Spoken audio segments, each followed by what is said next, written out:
Millionaire CEO who lost his fiancée. Then her secret shattered his heart. Stay with me till the very end, and let me know where you're watching from, so I can see how far the truth really spreads. Dawson Gage was only 32, but in that moment he felt 100 years old. He stood at the edge of London Quinn's grave, his body rigid, his eyes locked on the casket sinking into the ground. The sound of dirt falling on the wood hit him like thunder. Each thud felt like a nail driven straight into his chest. London's death had come without warning. Just 2 weeks earlier, she had been alive, vibrant, unstoppable, chasing a story with her camera. She had called him that morning, teasing him for always checking his emails before breakfast. By evening, she was gone. A truck had swerved on a wet highway and crushed her car. Dawson arrived at the hospital breathless, begging for good news. Instead, a doctor placed a hand on his shoulder and told him she hadn't made it. In one instant, his world split apart. At the funeral, Dawson barely heard the prayers. Words of comfort floated around him, muffled and meaningless. He stared at the grave as if he could force time backward, as if sheer will could undo the nightmare. His heart pounded with a silent scream, but no sound escaped his lips. He had been called a genius, a millionaire, a man who could solve anything, yet here he was, helpless, watching the only woman he had ever truly loved lowered into the earth. When the crowd began to leave, Dawson stayed behind. Snowflakes clung to his coat, his shoes sinking in the wet ground, but he did not care. He whispered her name into the cold air, hoping she would answer. Only silence came back. The kind of silence that devours you whole, leaving nothing behind. That night, he returned to his mansion, the house that had once been a symbol of triumph. From the outside, it shone like a palace, walls of glass reflecting the city lights. Inside, it was lifeless. The grand staircase curved upward into shadows. The living room, filled with expensive art, felt like a museum for a life he no longer recognized. Every step echoed too loudly. Every room reminded him that she was gone. On the table sat a photo of London, taken on a trip they had planned together. Her hair was windswept, her smile wide, her eyes full of mischief. He picked it up, his hands trembling. Just weeks ago, that smile had been real, her voice warm in his ear. Now she was a picture in a frame, unreachable, untouchable. He found her scarf draped across the couch, still carrying her scent. He pressed it to his face, breathing her in, desperate to feel close to her. It only tore him open further, reminding him that this was all he had left. A scarf, a photo, a silence so heavy it suffocated him. That night, Dawson lay in bed, staring at the ceiling. The sheets were smooth, the mattress perfect, yet he felt like he was lying on stone. He turned, reached for the space where London used to be, but his hand met only emptiness. He whispered her name again and again, but the house remained still. His mansion, once a monument to success, had become a tomb of memories. For the first time in his life, Dawson realized how fragile he truly was. London's sudden death had not just broken his heart, it had stripped him bare, exposing the truth that no wealth, no power, no brilliance could shield him from loss. Beneath the glow of his grand home, he was nothing more than a man shattered by grief, staring into a future that no longer had meaning. Days slipped by after the funeral, each one draining Dawson further. The mansion, once a fortress of pride, now echoed like an empty cathedral. He drifted from room to room, chasing ghosts of London that never answered back. The silence pressed in on him until even breathing felt like effort. One evening, he pulled out a box of her belongings, hoping for comfort. Her worn travel bags, her camera lenses, her notebooks filled with scribbles of places she wanted to see. For a moment, he almost smiled, hearing her voice in the back of his mind. Then his hand brushed a folder hidden under hospital papers. He opened it, expecting routine checkups, but froze when his eyes met the words. In vitro fertilization, multiple embryos, twin pregnancy.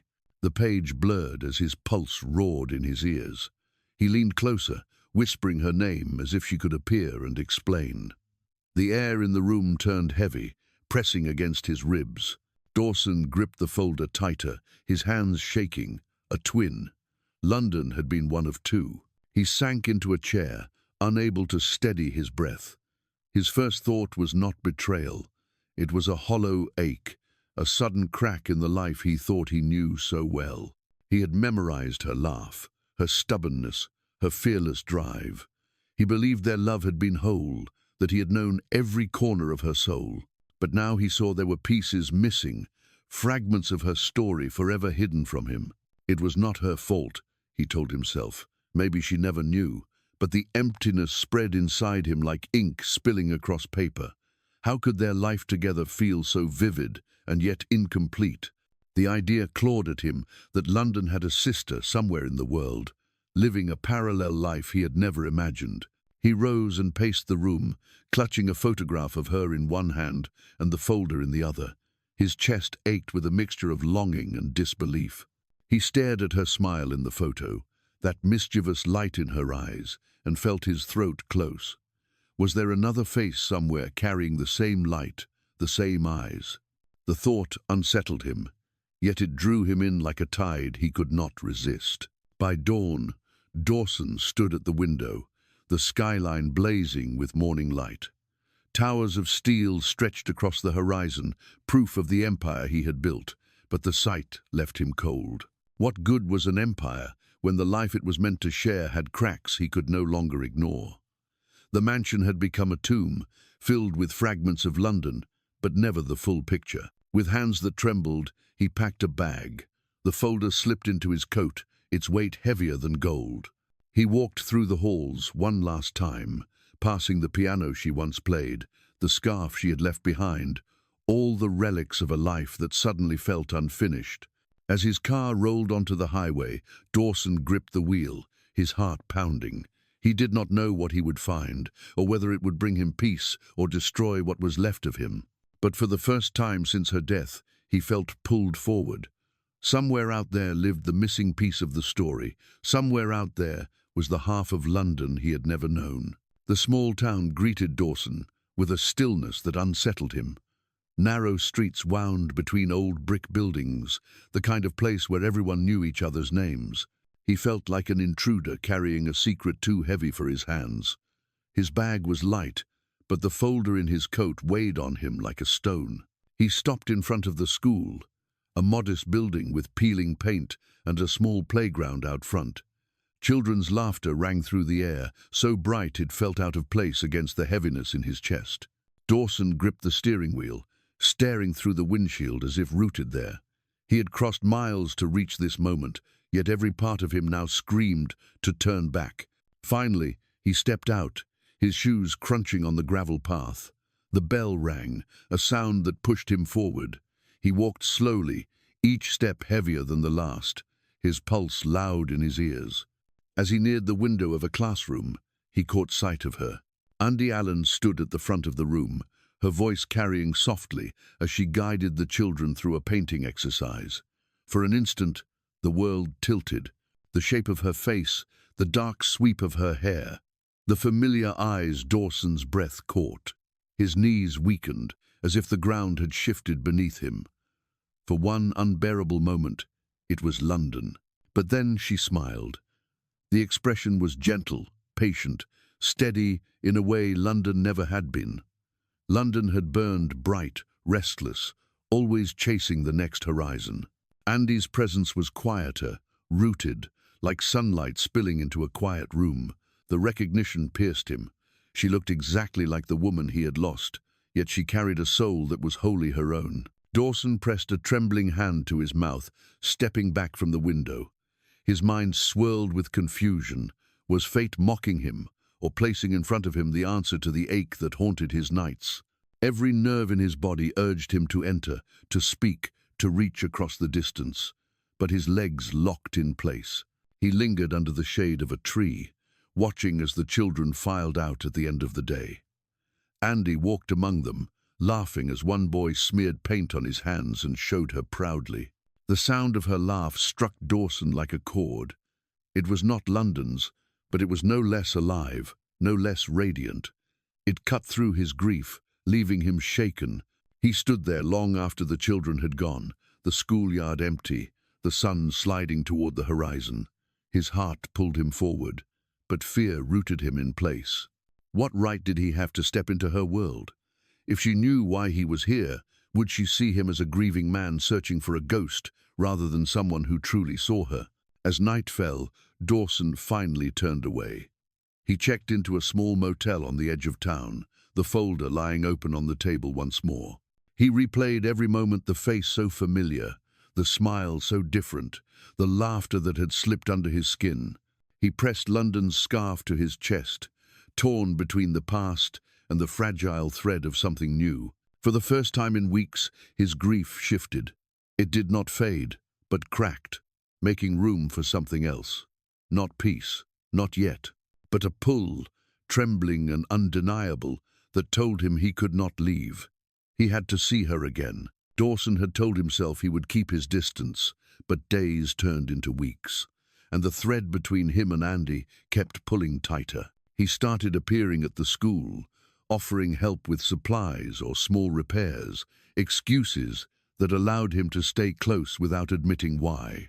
Andy welcomed his presence with gratitude, never suspecting the storm beneath his calm face. One afternoon, as they carried boxes of paint to her classroom, their hands brushed. The touch was brief, but it sent a current through Dawson's chest. He looked away quickly, his pulse hammering, while Andy laughed lightly and said he was stronger than he looked.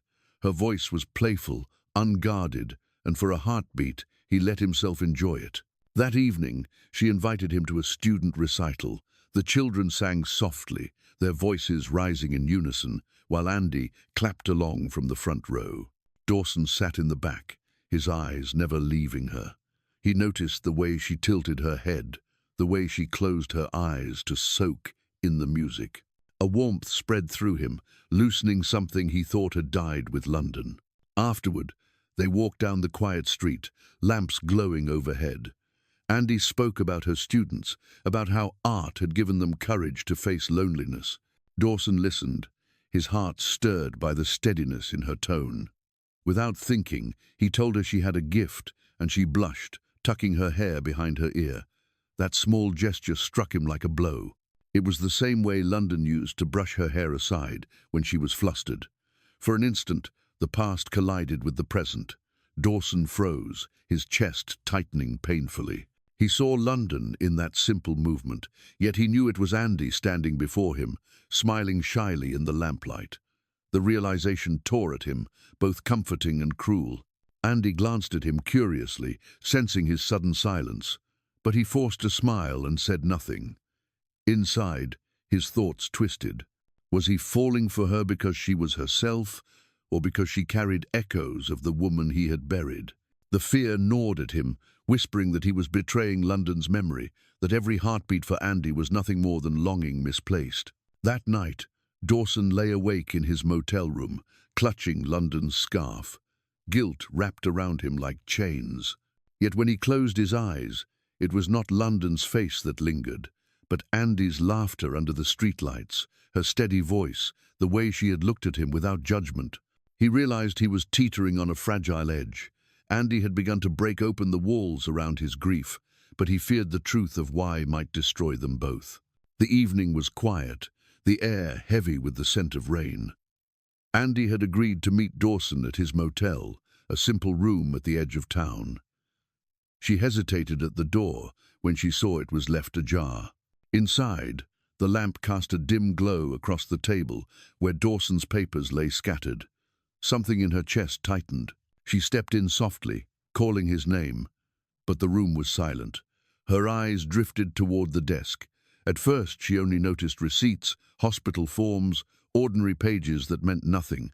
But one folder was open, its edges worn as if it had been read over and over. She reached for it without thinking, her fingers brushing the paper. The first line froze her in place.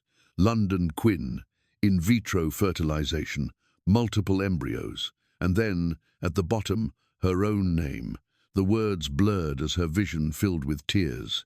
The folder slipped from her trembling hands, scattering across the floor. She pressed a hand to her chest, gasping as if the air had been stolen from the room. Years of half-formed questions crashed back into her: why her mother always avoided certain answers, why she sometimes felt incomplete. The truth was here, lying in ink that Dawson had known, and he had kept it from her. Her knees buckled, and she sank into the chair, her body shaking. When Dawson walked in and saw her hunched over the papers, his face went pale. He rushed forward, stammering her name, but she raised her hand, her voice sharp and broken. She demanded to know how long he had been hiding this. His words tumbled out, fractured by panic. He confessed that he had found the folder after London's death, that he had come searching for answers, that he never meant to hurt her. But each word struck like a blow, carving betrayal deeper. Andy's tears spilled as anger surged. She accused him of seeing her as nothing but a mirror, a substitute for the woman buried in the ground. Every tender moment they had shared now twisted cruelly in her mind. Had he ever really seen her, or had he only been chasing London's ghost through her? The thought split her heart wide open. Dawson's eyes glistened with desperate tears. He swore what he felt was real, that it was her he wanted, not her sister's memory. But when she looked at him, she saw the grief in his gaze, the shadow of London clinging to every word. That look shattered her. Sobbing, she shook her head, backing toward the door. She said she could not live as someone's replacement, not even for the sister she never knew. Her voice cracked as she fled into the night, her footsteps echoing down the corridor. Dawson sank to the floor, the scattered pages glowing under the harsh light. He pressed his hands to his face, sobs ripping through his chest. He had already lost London to death. Now he had lost Andy to truth, and for the first time, he feared there was nothing left to save. Andy shut herself away for days. She cancelled classes, closed her door, and let her phone ring unanswered. The betrayal gnawed at her until even the sound of her own breath felt heavy. Each time she caught her reflection, she no longer knew who she was. A sister she never met. A love she thought was real, now shattered. Her chest ached with the thought that every smile with Dawson had been built on a lie. Dawson wandered the town like a ghost. He left notes at her door, waited in the cold outside her school, but Andy never appeared. The empire he had built meant nothing here. His wealth, his power, his reputation, all were stripped away. At night he sat hunched in his motel room, the folder open on the floor, whispering apologies into the dark as if she could hear. Then came the call. Louise Quinn was slipping fast. The illness had torn through her body, leaving her frail and gasping. Someone told Andy that Louise wanted to see her, to speak before it was too late.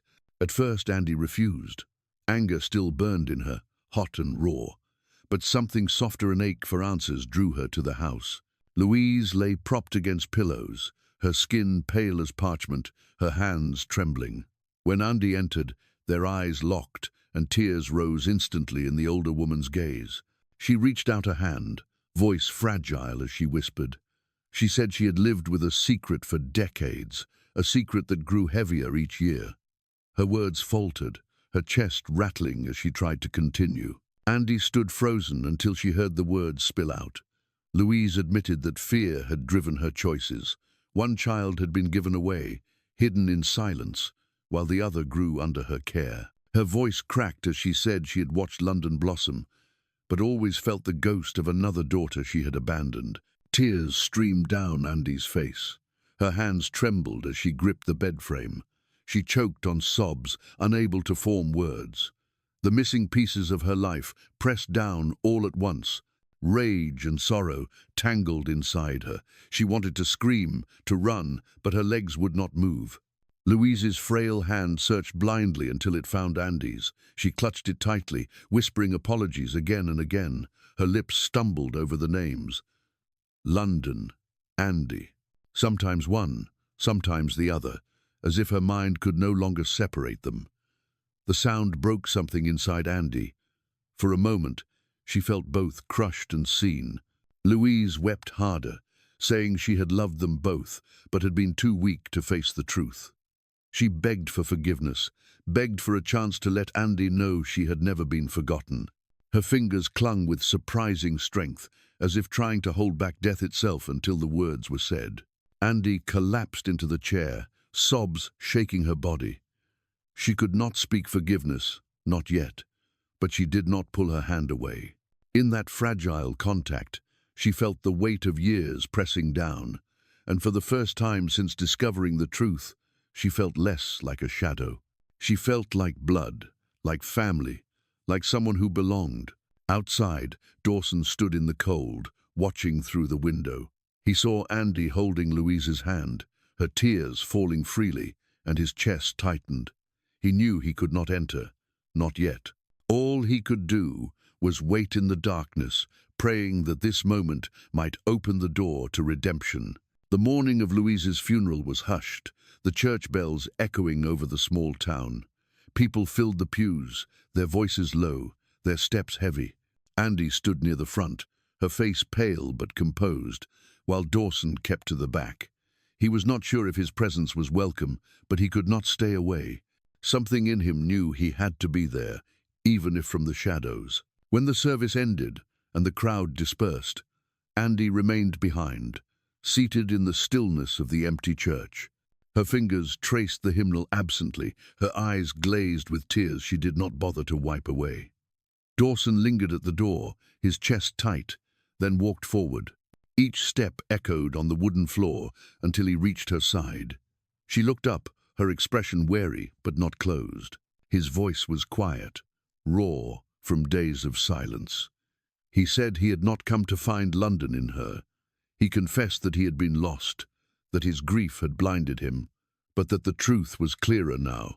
What he saw in Andy was not a shadow, not a replacement, but a woman who carried her own light. He told her it was her kindness, her laughter, her quiet strength that had pulled him back from despair. Andy listened, her breath trembling. Memories of betrayal still stung, but in his eyes she saw no illusions of London, no lingering ghost, only honesty, fragile and trembling. Her heart ached, but it also softened. For the first time, she believed he saw her as herself. That evening, the classroom stood empty except for the piano. Andy sat at the bench, her fingers moving across the keys, filling the room with a melody that rose and fell between sorrow and hope. Dawson entered quietly and sat in the back, afraid to disturb the fragile piece. He watched her play, every note weaving through the silence like a thread mending something torn. When the last chord faded, she looked up and saw him still there. For a long moment they held each other's gaze across the dim room. Then she gave a small nod, a quiet invitation. Dawson stood and walked forward, each step slow, reverent, until he sat beside her on the bench. He reached into his coat and pulled out the scarf he had carried for weeks, the one that still carried London's scent. He held it for a moment, his hands trembling, then set it gently on top of the piano. His eyes closed as if letting go of a weight he had carried too long. When he opened them again, his hand reached for Andy's, not to replace what was gone, but to begin with what was here. Tears filled her eyes as she turned to him. She whispered that she was tired of living as a shadow. He squeezed her hand, his voice steady for the first time, telling her she was not a shadow. She was herself, and that was enough. Outside, night settled over the town, quiet and gentle.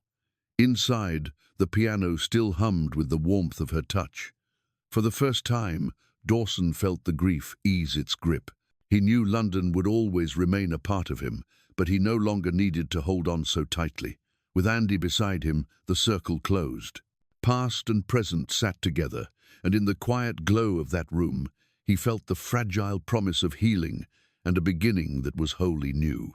If this story touched your heart, please remember to like, share, and subscribe to Emotional Echoes, the place where true accounts and moving fiction come together to heal, uplift, and remind us of life's deepest values. Until next time, take care of yourself and keep your heart open. Don't forget to subscribe. Emotional Echoes for more soul-stirring stories. Thanks for listening.